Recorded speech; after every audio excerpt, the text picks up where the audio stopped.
to order. Would the clerk call the roll, please? Adams. Aye.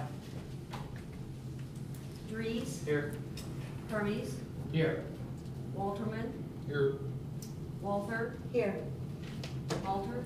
Here.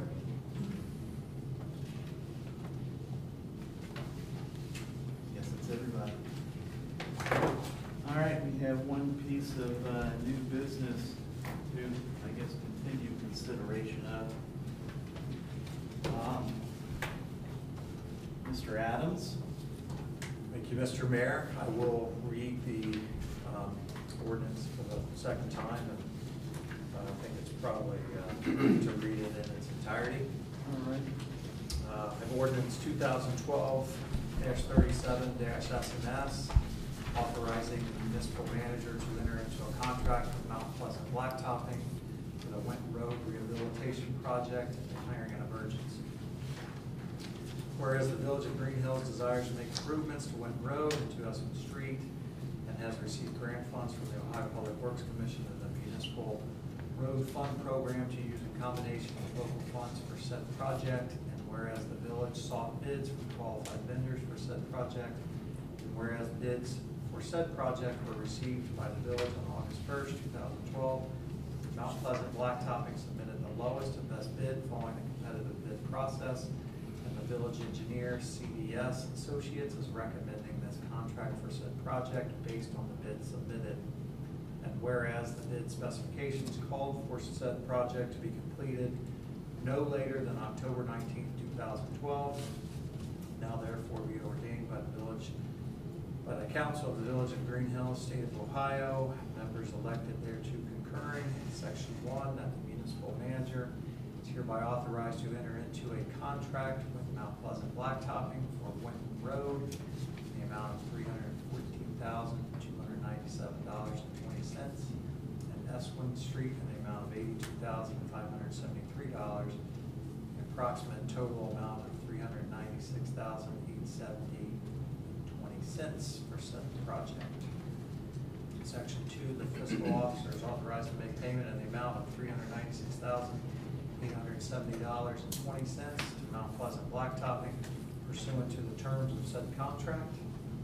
Section 3, that this ordinance is hereby declared to be an emergency measure necessary for the preservation of the public peace, health, safety, and welfare, and shall be effective immediately upon its passage. The reason for said declaration of emergency is the need to start the project at the earliest possible date in compliance with the requirements to expend the grant funds and meet the completion date advertised in the bid specifications. All right, the ordinance has been read 2 times on 2 separate occasions. Is your intention to make a motion to retain the emergency clause? It is, Mr. Mayor, would like to retain the emergency clause in this ordinance. Is there a second on the motion? Second. It's been moved and seconded to retain the emergency clause in this ordinance. Is there any discussion regarding the emergency clause? The emergency again is there because we need to get the project going. It's to meet the deadlines for the grant as well as getting it done. The project is to be completed by October 19th. Is there any other discussion regarding the emergency clause? I mean, if you look at the condition of the road, I think there's a public safety issue here too on this one. I have no problem with the condition that it is, and I do agree that it's in very dire condition. Is there any discussion on the emergency clause itself? Hearing none. Ma'am, do you have any discussion on the emergency clause on the motion on the floor? I'm just saying again that I wish it would not be together with the winter. Well, that's a matter of debate if the Okay. question's put on the floor. All right. Which I suspect it will be, but at the proper time. If there is no further discussion regarding the emergency clause, all in favor of the emergency clause, please raise your hands. Let's see. Opposed to the emergency clause? Let the record show the vote was 5-1 in favor of the emergency clause. It is hereby retained in the ordinance. Mr. Mayor, I move to adopt the ordinance. Is there a second? Second. It's been moved and seconded to adopt the ordinance 2012-37 SNS, authorizing the municipal manager to enter into a contract with Mount Pleasant Blacktopping for the Winton Road Rehabilitation Project and declaring an emergency. Mr. Adams, you have the right to speak first. Thank you. Again, I think I'd like to have the manager have a chance to talk as well, but to me, the estimate project with Went Road was a cost-saving measure to win the bids together. We do want to take advantage of the grant funds. That's how the bid process was started.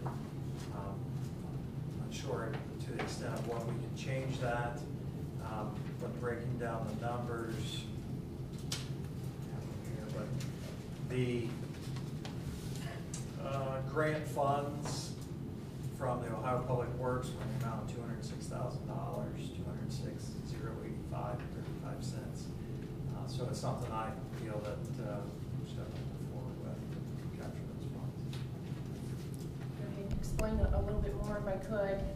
And I made some notes on it to try to be as thorough as possible in answering any questions that that you may have or I understand may have come up in my absence. First, it does authorize a bid with Mount Pleasant. They were the lowest bid for this particular project. We put Eswin in as an alternate in this bid. So do know right off, you do have the option to proceed with the contract without Eswin. We simply don't take the alternate as part of the contract if you would so choose. The numbers have already been reviewed for Winton and then Eswin. We'll just quickly mention there are actually two different sources for grant funds that make up the total that Mr. Adams had indicated is municipal road funds, which is the fund that the license tax goes to, Mr. Walterman, that you're always mentioning. So that's a source for that. And also from the Ohio Public Works Commission is the larger grant amount in there. The village's portion of that is about $55,000. The S1 piece is $82,573 under this bid.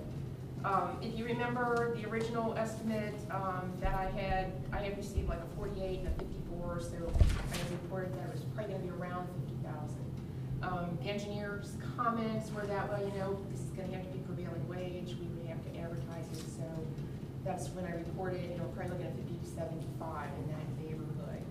We have obviously come in a little bit higher than that. We also had the addition of something called a SAMI, that stands for Stress Absorbing Membrane Interlayer, which actually will, when they're doing the repairs necessary are really a lot more extensive than what we're doing. Like we're going to try to go as cheap as possible at this point in time, but the membrane will allow whatever repairs are done to have a much longer life. You know, as opposed to like 1 or 2 years, it'll be more like 5 or 6, or most of the membranes in place are going like 10 or 12. So, and what would happen if you didn't have that is you'd see cracking within a year's time. So I felt that was worth the additional cost. Did he give you a number on the additional cost on the same? That was about, yeah, it wasn't the whole 20. I believe it was in the neighborhood of 14. Okay. But I do actually have that figure downstairs I can get for you. And then also then the prevailing wage. Prevailing wage, that too would be a big jump compared to what our original estimates were. So it's a combination of those two things that are the project costs. I gave you a handout highlighting in yellow the project area in case you had any questions on that. I also I brought up just one aerial which you can pass around if you want, although I know you've seen it. But when you take a look at the Eswin parking, this street with the parking, I'm shocked how big it is in comparison to the section of Winton Road that we're doing. So if anybody wants to look at that closer, you certainly can. It's not a small area by any means that we're doing with this project. The actual work to be done includes partial depth asphalt pavement repair in a large number of the areas, just pavement repair in others, pavement planing, tack coat, crack sealing, asphalt concrete with SAMI layer in there, asphalt concrete surface pours. All the pavement markings and the traffic maintenance is their responsibility during the construction period as well. Okay, so they'll take care of the lining then, of all Yes. parking spaces? Yes, they will. Okay.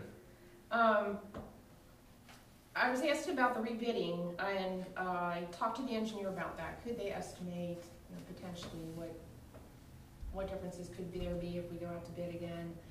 And they, unfortunately, they felt there was no way to project that, because your bids are really based on, you know, what contractor's available, who wants work, who has too much work, yeah, the market, for the materials, it's just, there's really no way to How close was the bidding? Were there like 4 bids? There were 3, and they weren't that far apart. Okay. They went up to 85, was the highest, For that Okay. particular for that part. piece, yeah. So Okay. they were all within just a few $1,000s range for estimate. More than 5%. Yeah.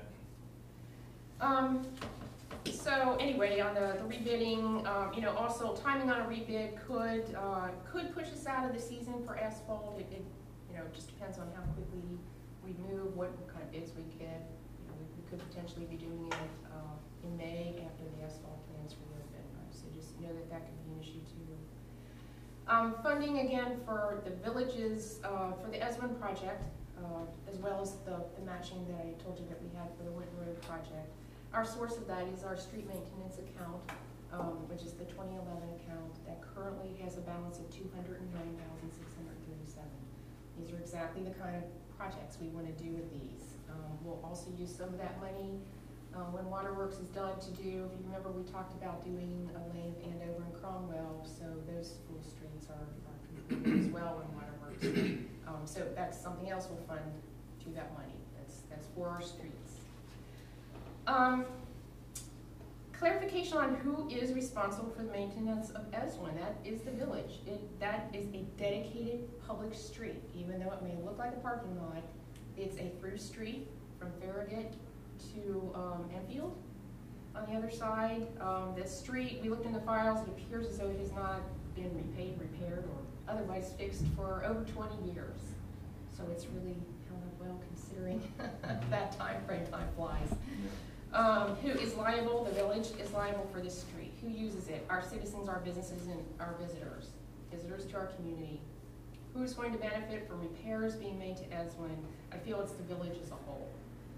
Our businesses will benefit. This is actually the street that about 8 of our businesses front on. You know, they don't front on Winton, they front on Eswin. People pull right up to their businesses there.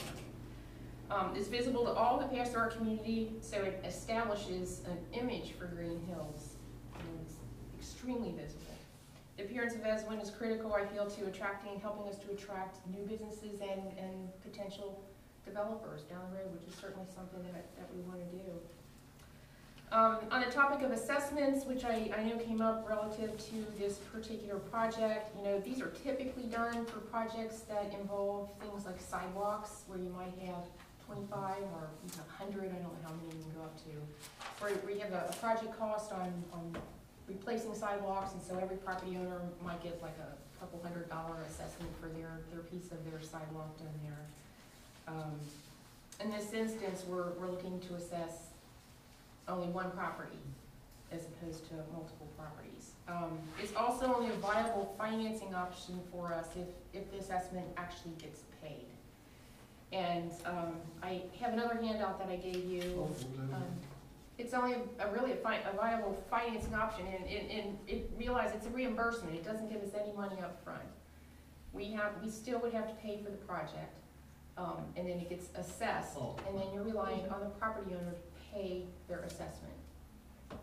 So if that assessment's not paid, we've achieved nothing. I did give you a copy of some information that was off the auditor's website on a tax lien certificate that is pending for that property. And on the reverse side of that, you'll see the explanation of the tax lien sale, which is actually coming up in October of this year. Is the tax lien sale on the property? Yes. Because it's delinquent. Yes, but As much this is as a it little is. bit different from a tax foreclosure. Okay. It's my understanding that wouldn't occur for a few years, an actual tax foreclosure sale. But this tax lien certificate is where the county bundles a lot of properties. It's not just this property. They don't sell them individually. They sell them in bulk, and somebody buys those tax liens, and then they're like a. It's like a collection agency. The county gets their tax money, and then the property owners pay whoever it was that made this purchase. of the tax lien. So there's no change in ownership. Did I say that accurately? Yeah, it's basically just selling the paper. Right. Selling the accounts receivable. And they draw interest on whatever, okay. And I believe, and again, Jeff, correct me if I'm wrong, but whatever's the, well, they're just collecting tax liens only, I believe. But if it does eventually go to a tax foreclosure, anything that's collected goes to the tax first and not to assessments. And you do also run the risk of it go to foreclosure and nobody purchase it, or somebody pay $5 for it, there would be absolutely nothing forthcoming at all. On the property itself, yeah, so it goes. So, and if I could just add one thing to that. So if there's a tax lien and the assessment isn't paid, and a developer comes in, they inherit that debt. That's another pill for them to swallow if we want to encourage a new developer to come That is in. correct. Then that's a little bit of a lead weight in purchasing a new development. You bet. You bet. Okay, and, assuming, let's just assume for a minute the assessment would get paid. Typically landlords, when they have large expenses, pass those on to their tenants. We have so few businesses in Greenhills anyway. I would hate to see that passed on to, 8 businesses who fronted along as well, because they happen to be tenants in Greenhills. They're all struggling right now anyway. I'd hate to make their situation worse. And then, the village is working with the current property owner. We are attempting to attract a new owner, potential redeveloper of that particular site. I am spending time trying to identify grant dollars to help cover costs that a potential new owner might have. So I just, kind of to your point, if we're going to add the burden of an assessment onto this property, it seems counterproductive to what our current efforts are in trying to make that project go. Just in conclusion, my recommendation is still the same. I think this is a very worthwhile expenditure of our funding, and I would recommend you proceed both with Clinton Road and with alternate one. All right, does anyone have any questions for the manager? If we were going to try to do the assessment, that would put the investment piece on hold, because you would have to, as the law director had mentioned, the first reading is that you have to go through this entire process before you can actually come up with the amount and doing everything. Is that accurate? Say that again? I think it's accurate. It would put the project on hold, because we couldn't go ahead and do the S1 piece and go ahead and do the project and then try to have the assessment. There's an entire process that has to take place before you can actually. Yeah. You can't go ahead and do the S1 piece. It would have to be pulled out and done after, put up for bid in order of the sequence of the assessment procedure. Right. Exactly. Which could be long and drawn out up to maybe even a year. I think to that point, Mr. Halter has a timeline for the assessment procedure. Do you really, Jeff? Good job. At the bottom, if you'll notice, you can pass some of these out to those who are attending. If we get Eswin, Winton and Eswin, we have that October 19th completion date. You can see the 2 bars color-coded. If we separate the Eswin piece out, if things go really, really well, it could be slightly earlier than this, but it looks like it's a conservative estimate that we wouldn't be able to start till April, May. They don't usually start these kind of projects in December and February and that kind of thing. That just gives you a picture of how it moves out. Does that mean that alone is a showstopper? By no means, but it just gives us a picture there. There was one other thing I was going to add is, if the assessment is not paid, there is the risk of losing, and we have to pay more for it because we're not bundling, if that works out that way. On point number 5, Jeff told me that it goes, the procedure then is, it would go to a sheriff's sale for first time, and the starting bid would be all taxes, all liens together. If it goes to a second share of sale, it's taxes and liens. If it goes to the third stage, and he's got an example where this has happened with another municipality, then all taxes and liens are dropped and you get 0 for those. So it's a little bit of a roulette game. If we already see a tendency right now, current owner not, is behind, and if that's a sign of things to come, we're running a risk of not getting paid at all, even if we did the assessment. Mr. Halter, I understand your graphics in here. I'm still contending the fact when I first brought it up was in February. If we would have acted upon that time, we already been over that hurdle. We'd be already ready to go with the assessment. On number 2, I have a paragraph in here also that says that the court pursuant to section 5721.192 of the revised code may enter a deficiency judgment against the owner of record of the parcel for the unpaid amount. And that owner of record is the corporation. The court may enter a deficiency judgment against the stockholder holding a majority of that corporation's stock. At some point in time, we would have had a chance. At this point, we have no chance of recuperating any money because we never did anything to secure that process. Yeah, I can't speak to that. And we thought, again, in streets and services, we didn't take it as in our best. It wasn't something we wanted to go forward with. And it is for our best to spend $82,577 of the taxpayers' money for that. Well, I think that there's a number of things with a corporation that can allow him not to pay at all. And the percentages, in my opinion, are very strong that he could not pay and get away no matter what.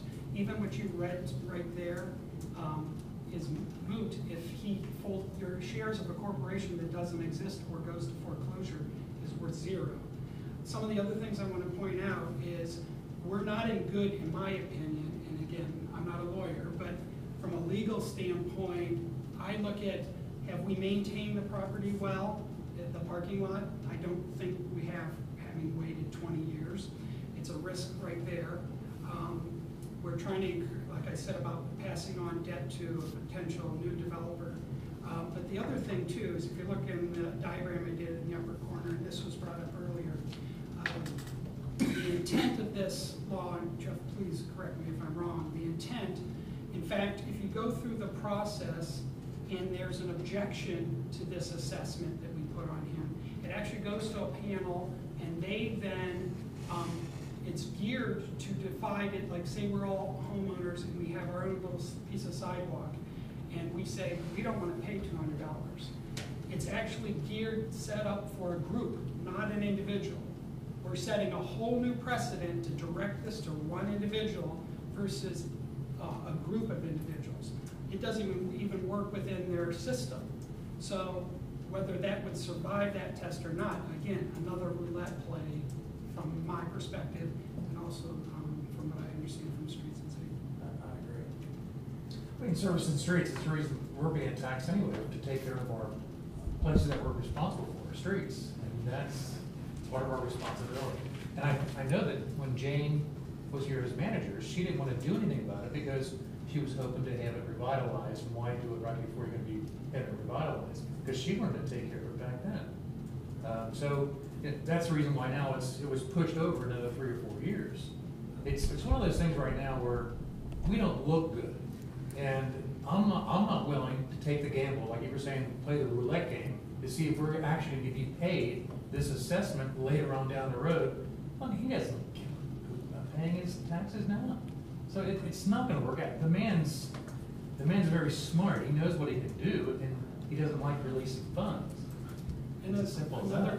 if I can add on to that, Greg, a little bit, I thought it was a good suggestion by Yvonne. If we want to get in the assessment game, and it's a viable tool, I think with inheritance tax going away and money becoming scarce, it could be a very viable tool, and we might have to do more assessing than we've ever done. But then we should establish a policy, because right now, calling out one individual to try to pull this off on successfully is one thing, but to say, okay, in the future, because we can assess up to 98%. So in the future, we'll say, from now on, sorry community, everybody will be assessed 40% or whatever we decide because of, you know, the tight reins on funds. But we would need to establish a policy beforehand, then throw this out there and hope it doesn't become a legal issue in many ways. Well, there has been a policy already in place because I was assessed before for sidewalk.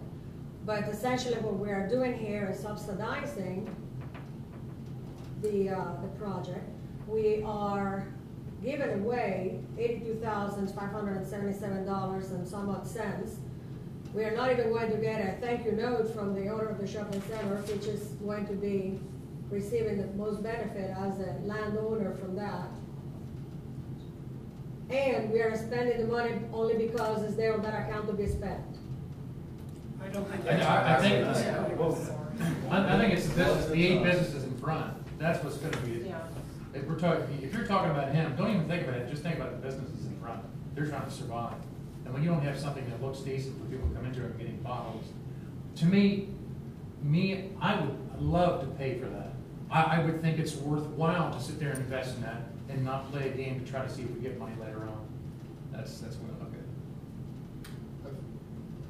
I was with Maria on this, and I still think the assessment process is viable. I've spent too much time reading the code. It's pretty convoluted. That section 57 is very convoluted. The way I read it, though, and not being a lawyer, again, what it meant to me was that the property owner always owes that money, even if the proceeds of the sale did not cover the basic tax liens and assessments on the property. The balance goes back to him.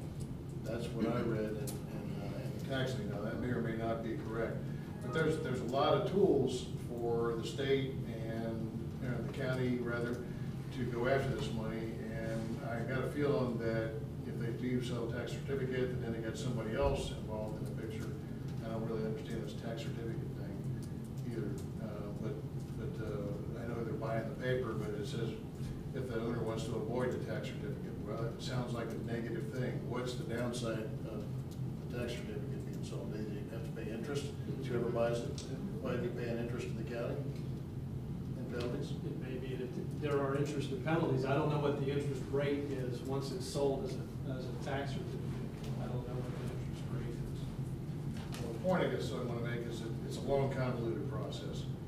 But I think most of those get paid. I don't know what, I'd like to see what percentage of, when the county goes after somebody, what percentage of those get paid, because I just got a feeling most of them do. It's not the kind of thing you walk away from, where you owe taxes. You know, I know people have gone to jail for owing taxes and owing IRS payments and things on that, employees and things like that. So, however, I think the assessment tool, I don't think we should dismiss that assessment tool. Why you said something to that effect. I think it's viable, even though it's maybe not intended exactly for, yeah, Jeff, you did too, for this application. I don't see anything in my interpretation of law, and Jeff has not indicated anything to me that we can't use it.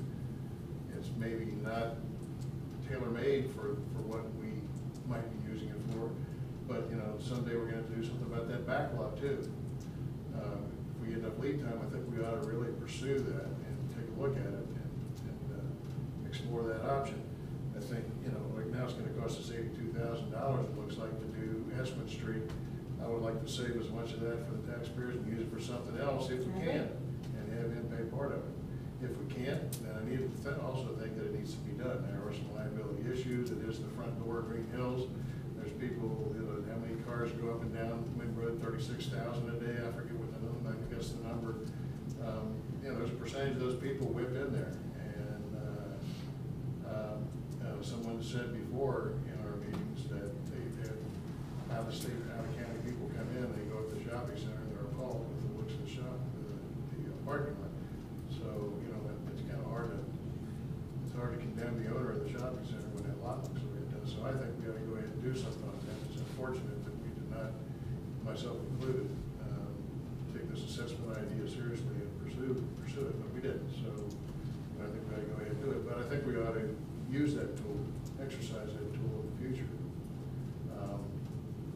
Who starts the process of that? Is that something that you know, if, let's say we have another project coming up, or you have another project in the back of your mind, is that something that the village manager would kind of come to council and suggest, okay, we want to do this, do we want to, let's discuss the assessment process, or that's something that we should bring up, I mean, we should both kind of tuck it in our mind. Yeah, really, depending on the project, it could be entirely appropriate. Because I know we've used the assessment in the past, you know, we've used it for years in Greenhills. Yes, for we And have. sidewalks are how it's Yeah. typically used. Usually a public street isn't usually one you assess, but sidewalks are, most definitely. Can I make a comment on the sidewalk assessment, Mr. Mayor? Sure. My understanding was that with regard to sidewalks, it's the individual property owner's responsibility for the condition of the sidewalk in front of their residence. And in situations in the past where assessments were made, residents got a letter from the municipal manager that said, your sidewalk has been inspected, it's cracked, there's a change in elevation that causes a tripping hazard, and you have a certain amount of time to get that repaired. My recollection is, as a property owner, that was a reasonable amount of period of time, and that included in that letter was a contractor who had done work in the village, and you had the option of using that at a pre-negotiated rate that you could take advantage of. You could go find your own contractor, or if it wasn't done within a certain amount of time, the village would have it done and assess you. I think that's a different scenario than there's a pothole out in the street in front of you. You're not responsible for maintaining it and then asking you to pay for that pothole. So I think that's a little bit different scenario.